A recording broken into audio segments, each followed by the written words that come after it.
Hi, I'm Kimmy Kinsey from Marketing Through Design, and in this tutorial, I'm going to teach you how to create a color palette in Photoshop using some simple and fun tricks. Let's get started.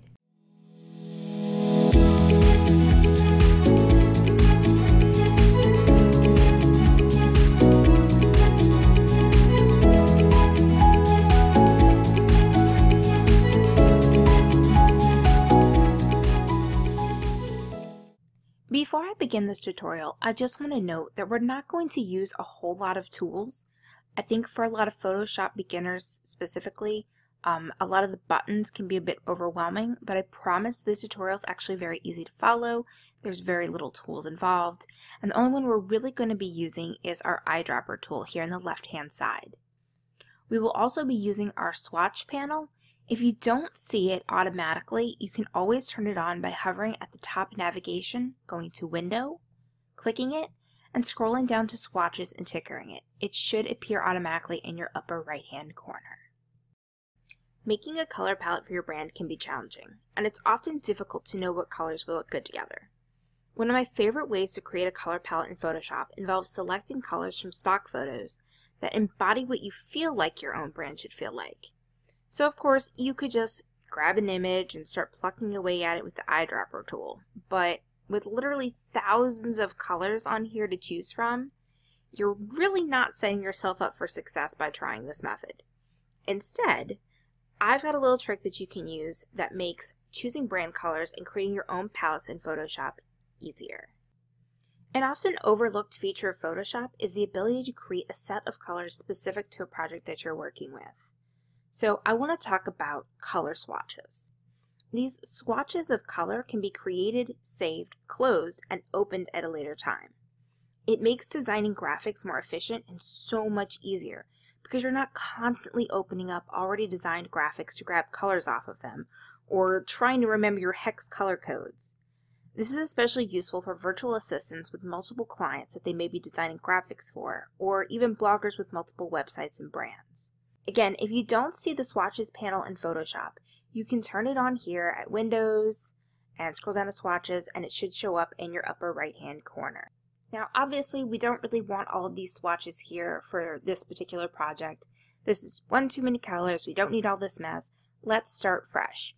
The good news is that anytime you can always reload them by coming here to reset swatches, or you could load swatches that you've already saved, whatever you want. So don't worry too much about the fact that we're going to be deleting these entirely for now. All you have to do that is come up to this little hamburger menu in the upper right hand corner, click it, and scroll down to Preset Manager. Now that we've got that open, we are going to select all of these colors and then delete them. To do that, we're going to click on the first color, red, hold down the Shift key, and then click here at this brown color at the bottom. With them all selected, all we have to do is press delete, click done, and bam, they're gone. Now why are we doing this? Every time I work on a project for a different client, I create a set of swatches for them. It's like a set of their brand colors, and I can even go as far as to name them so that I know what to use them for. I think it's really helpful, especially if you're working on multiple projects for multiple people. It's a lot easier for me. So here's what we're going to do. Now that we have our swatches all cleared out, we're going to leave that alone for now and work on the next portion of the tutorial, which is picking our colors. There are so many colors on this image and it's hard to know where to start, right? So in order to make this easier on ourselves, we are going to cull down the number of colors that we're looking at. And the best way that I know how to do that is to use a special filter called Crystallize. I'm going to go ahead and duplicate my layer here just so I have something else to work on, so I can show you a compare and contrast. You don't necessarily need to do this, but I just think it's easier for the sake of the tutorial. So I'm going to go up to Filter, and I'm going to hover over Pixelate and then select Crystallize. It's going to bring up a new panel here, and I can kind of get an idea here. I'll scroll it so you can kind of see the image better. You will get an idea of what Crystallize is doing to your image here in the preview panel. And you can click on it and kind of go back and forth to see what that looks like. Cell size. This is entirely up to you. The larger number that you put in this little input box, the less colors you're going to see. So right now it's set at 45, which is pretty good. It definitely eliminates a lot of the colors and merges them together to make like one new color. I like that because it kind of gives me a better sense of what the color palette of this image is overall. But if you really want to, you could go try 100. You can see it really eliminates a lot of the color. But for the sake of this tutorial, I'm going to stick with 45 because I think it gives us a pretty good range to pick from without kind of overloading us. So once we click OK, we're going to have this nice crystallized image and we can start choosing colors. Now, with branding especially, you should maybe choose about 5 colors. That's one color for like something like text, a really dark color for text, maybe a couple of accent colors, things like links or darker backgrounds, and you should definitely have a couple of lighter colors. They're really great for like an accent box or like a really light color for overlays. That's what I'm going to choose here. I'm going to choose 5 colors. Here's where swatches comes in super handy.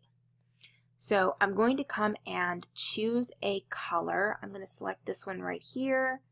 That looks like a really good, nice dark text color. And when I do that, it's going to populate itself into my foreground color. To set it as a swatch, we'll come over to our swatches panel, and there's a little button here that says create new swatch of foreground color. Once I click that, it's going to ask me to set a swatch name, and it'll even let me add it to my current library. I like to name these according to what I regularly use them for, especially if I'm working with a client. It just gives me a better idea of what the heck I made it for in the first place. So I'm just going to call this text, and you can add it to your library. I'm not going to for the purpose of this tutorial, but if you do decide to add it to your library, it's a pretty cool feature because you can actually share that library with others, and you can access those assets somewhere else other than your computer. So we're going to click OK, and now that has populated. Now for the sake of the tutorial, I'm going to go through real quick and grab the others. With all of our colors selected, we can now save our swatches as a set. To do that, we're going to come back up to the hamburger menu, and we're going to select Save Swatches. And now we're going to be met with a place for us to name the swatches. I'm just going to name these tutorial swatches. And now you can save these anywhere on your computer that you'd like. The best place, in my opinion, is exactly the default area for color swatches. It makes them easier to find. And we're just going to click Save. Now at any time, if I want to switch to a different set of swatches, we can just come through here and click Load Swatches, and that's exactly where we'll be able to load these from later on. It's really that simple. Thank you for watching this tutorial. If you enjoyed it, give it a big thumbs up and subscribe. For more tutorials, check out my website at kimmykinsey.com, and also be sure to join my Facebook group, Marketing Through Design, where I share weekly design tips for free.